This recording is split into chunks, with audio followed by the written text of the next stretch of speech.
आज मैं फिर से लाभ और हानि के बीबीआई प्रश्न को डिस्कस करने वाला हूं। चलिए शुरू करते हैं। और एक चीज मैं बताना चाहूंगा, अगर समझने में किसी भी तरह से प्रॉब्लम हो रहा है तो कमेंट में लिखना है और क्वेश्चन नंबर भी लिख देना है। मैं फिर से डिस्कस करूंगा और वीडियो बना के इंस्टाग्राम में अपलोड कर दूंगा। इंस्टाग्राम का लिंक डिस्क्रिप्शन में दिया हुआ है, जाके फॉलो कर लीजिए। चलिए शुरू करते हैं। सबसे पहले प्रश्न को अच्छा से समझ लेना है। यदि राम 500 रुपया की किसी वस्तु को श्याम को 20% लाभ पर, श्याम मोहन को 10% लाभ पर बेचता है, तो मोहन का क्रय मूल्य क्या है? समझने का कोशिश कीजिएगा। सबसे पहले आपको समझना है कि प्रश्न किस तरीके से दिया जाएगा, एक बार अच्छा से समझना है। जैसे ए बी के पास बेचता है, बी सी के पास बेचता है, सी डी के पास बेचता है, डी ई के पास बेचता है, यानी कि इस तरीके से बेच रहा है। अब यहाँ पर अच्छा से समझने का कोशिश कीजिएगा। अगर पहला व्यक्ति का क्रय मूल्य दिया हुआ रहेगा तो लास्ट में जो खरीद रहा है उसका क्रय मूल्य ज्ञात करने के लिए कहा जाएगा। एक बार अच्छा से समझना है, मैंने क्या बोला।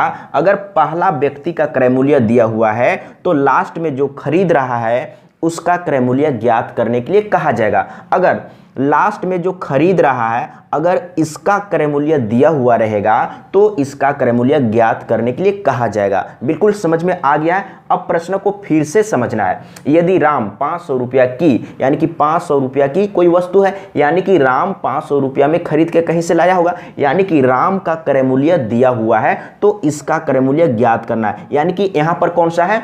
श्याम मोहन को 10% लाभ पर बेचता है, यानी कि मोहन लास्ट में खरीद रहा है, यानी कि लास्ट व्यक्ति कौन है? मोहन। यानी कि फर्स्ट वाला का क्रय मूल्य दिया हुआ है तो फर्स्ट में कौन है? राम है, तो राम का क्रय मूल्य दिया हुआ है और लास्ट में कौन खरीद रहा है? मोहन खरीद रहा है, तो मोहन का क्रय मूल्य ज्ञात करना है। अच्छा से समझना है। अगर इसका क्रय मूल्य दिया हुआ रहेगा तो लास्ट में जो खरीद रहा है उसका क्रय मूल्य ज्ञात करने के लिए कहा जाएगा। अगर लास्ट में जो खरीद रहा है उसका क्रय मूल्य दिया हुआ रहेगा तो फर्स्ट में जो खरीदा है उसका क्रय मूल्य ज्ञात करने के लिए कहा जाएगा। समझने का कोशिश कीजिएगा, बहुत ही आसान है।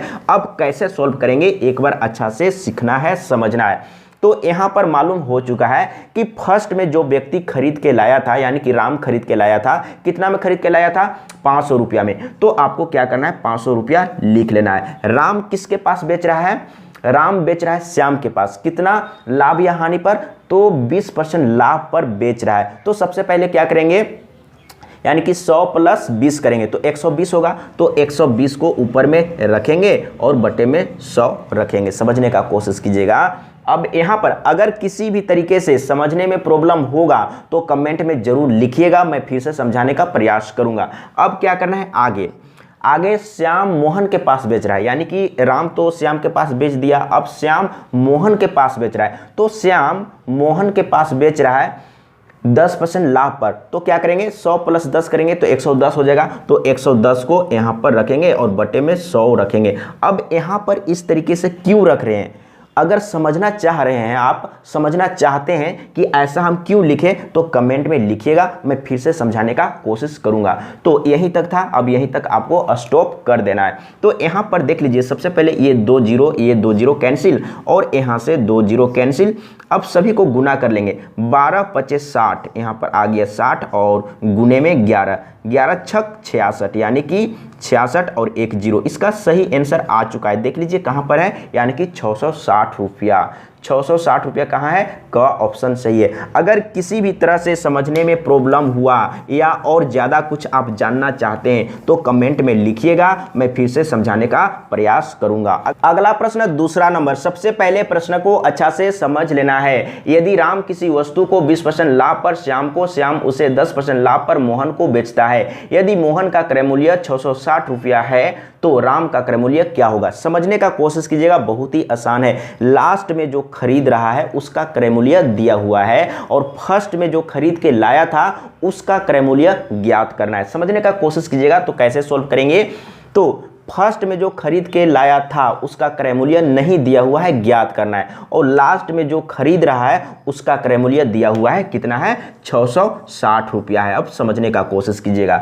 यदि राम किसी वस्तु को 20% लाभ पर श्याम को बेचता है, 20% लाभ पर, तो क्या करेंगे? 100 + 20 करेंगे तो 120 हो जाएगा। तो 120 को रखेंगे नीचे में और 100 को रखेंगे ऊपर में। लेकिन जब फर्स्ट में जो खरीद के लाया था उसका क्रय मूल्य दिया हुआ रहता था और लास्ट में जो खरीद रहा है उसका क्रय मूल्य ज्ञात करते थे, तो क्या करते थे, यानी कि ये 100 नीचे में रहता था। अब यहां पर सबके सब उल्टा होगा, समझने का कोशिश कीजिएगा। श्याम उसे 10% लाभ पर मोहन को बेचता है, 10% लाभ पर बेचता है, तो 100 + 10 करेंगे तो 110 होगा। 110 को नीचे में रखेंगे और 100 को ऊपर में रखेंगे। इस तरीके से आपको करना है। अब यहां पर फिर से एक बार समझना है, जब फर्स्ट में जो व्यक्ति खरीद रहा है उसका क्रय मूल्य जब ज्ञात करेंगे तो 100 ऊपर में रहेगा, और जब लास्ट में जो व्यक्ति खरीद रहा है उसका अगर क्रय मूल्य निकालेंगे तो ये 100 कहाँ रहेगा, नीचे में रहेगा। अच्छा से समझ लेना है। अब इसी को कैलकुलेट करेंगे, आंसर आ जाएगा।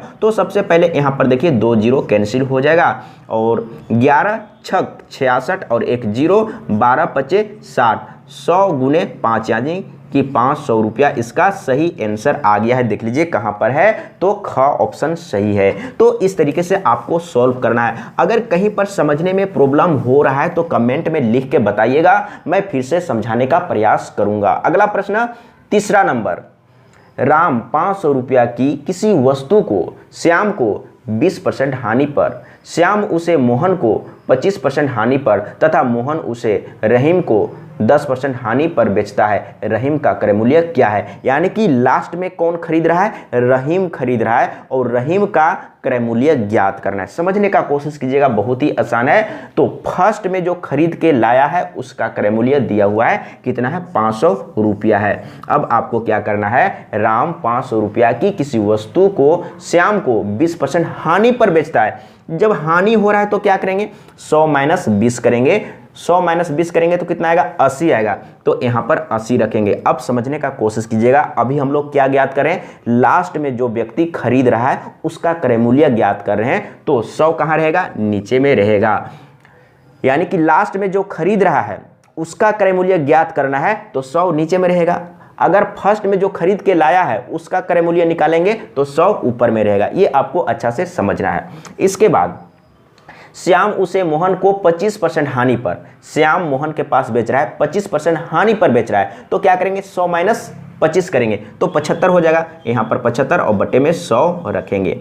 इसके बाद मोहन उसे रहीम को 10% हानि पर बेचता है, यानी कि मोहन किसके पास बेच रहा है, रहीम के पास बेच रहा है 10% हानि पर, तो क्या करेंगे, 100 - 10 करेंगे तो हो जाएगा 90 और बटे में 100 हो जाएगा। बहुत ही आसान है, एक बार सीखना है, समझना है। अब कैलकुलेट करेंगे, आंसर आ जाएगा। सबसे पहले ऊपर वाला ये 2 जीरो को काट लेते हैं, इसके बाद यहाँ से 2 जीरो काट लेते हैं। अब गुना कर देंगे तो यहाँ पर देख लीजिए 25 से काटेंगे तो 25 चौके 100, 25 चौके 100 और 25 तिया 75। अब कितना बच गया है, यहाँ पर भी काट लेते हैं, 4 दूना 8। समझने का कोशिश कीजिएगा। अब यहाँ पर देखिए 3 दूना 6 और 6 पचे 30 हो गया। यहाँ पर 30 3 दूना 6 और 6 पचे 30, तो यहाँ पर लिख लेंगे 30 और यहाँ पर देख लीजिए 9 है तो 9 को फिर से गुना कर देंगे तो 9 तिया 27, यानी कि इतना हो जाएगा। देख लीजिए यानी कि 270 रुपया। तो देख लीजिए कहाँ पर है, यानी कि घ ऑप्शन सही है। तो इस तरह का प्रश्न एग्जाम में आता है। अगर कहीं पर समझने में प्रॉब्लम हो रहा है तो कमेंट में लिख के बताइएगा, मैं फिर से समझाने का प्रयास करूंगा। आज के लिए इतना ही। जय हिंद, वंदे मातरम।